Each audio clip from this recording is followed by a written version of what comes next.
it's Gandalf reading Lord of the Rings with a pig behind him.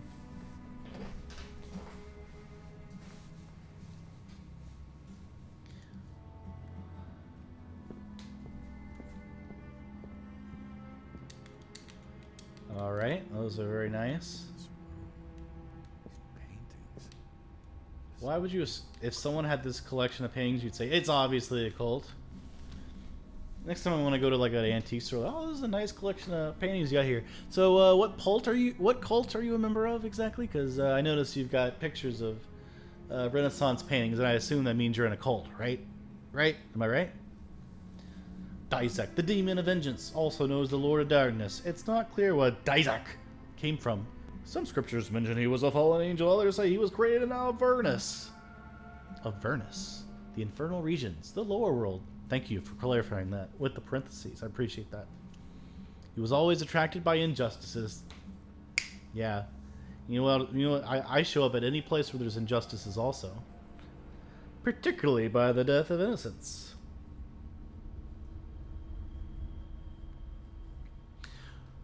Whenever they happened, so every once in a while he would show up at the death of a guy who was not innocent.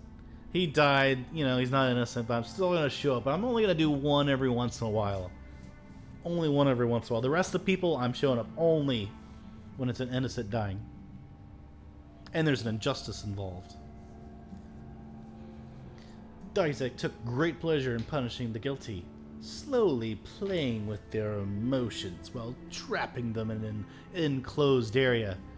Is that some Saw stuff going on? Like in an enclosed area? So he just yells like you're fat as he like throws darts into their face. That's what I'm imagining. You're fat. He throws darts in their face, and like and then and the room is like closing in. They're like, ah, it's closing in. You're fat. Dart to the face. Ah, you're fat. Closing in. Dart to the face. Ah, and that's the way he kills people. The interesting fact is that he didn't judge the guilty. What does that even mean? He's still throwing darts in their face, calling them fat, and trapping them in an enclosed area. But he didn't judge the guilty. It's not an interesting fact. Doesn't make much sense to me. According to the scriptures, he always chose someone else to decide their fate. Oh. Come in here, little Billy. What do you think, the blue dart or the red dart? Blue dart. You're fat. Dart to the face. Ah. Closing wall. But I'm not making the decisions. Billy is. Yep. Ooh, that's a nice one. Okay. There's the cane. Everyone wants to touch. Ooh, the perspective is awfulness. What is going on?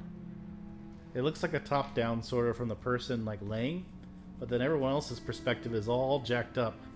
The bishop guy has a different perspective than the guy to his right. Like, what is happening there? There's like 1,000 different perspectives all jumbled together there.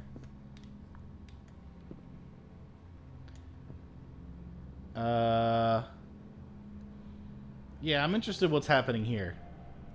So, it's like a devil type thing pushing a lever with his feet, even though he obviously has an arm.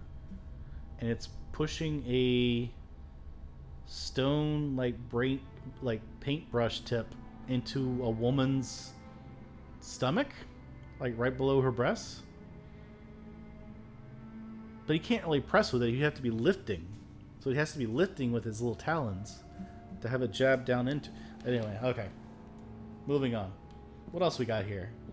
What else we got here? So he's riding the guy like a motorcycle. A guy wearing white with two heads, it looks like.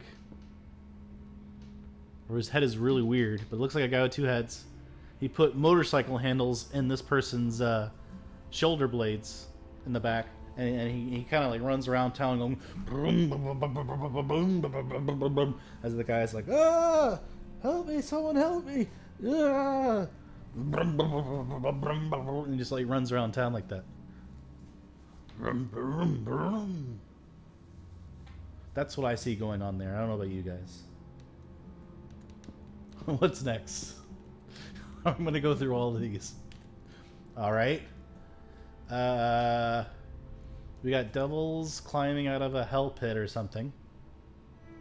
One guy who's not a devil, who's like kind of pointing back to this guy who's getting he's got like a snake wrapped around him. He's like, hey guys, look, you notice these devils are climbing up. You want to do something about that? He's like, nah, I'm fine. I got a snake wrapped around me, so I'm not worried about it. That's all I got for that one. Okay. So we got a doctor who is vibrating her cheeks, maybe, or giving shock to her face, or trying to figure out what could be going on. Is he like, it's someone who doesn't smile, so her mom sent her to a smile doctor. So the smile doctor puts these like prongs on you and like forces you to smile for pictures. So like she must have like sat for a bunch of photos. Her mom was like, "You're never smiling in the photo. We're gonna get Dr. Jarvis in here." So Dr. Jarvis comes in and says, "I can fix this. Just take the picture of her. I put my special things on. There you go. Now you got her smiling in one of your pictures." Aren't you gonna be in the picture? She's like, no, I'll lean my head out. I won't be in the picture. I'll just lean my head out like this. You won't even notice me in the picture, but you'll have this amazing smile from Jessica.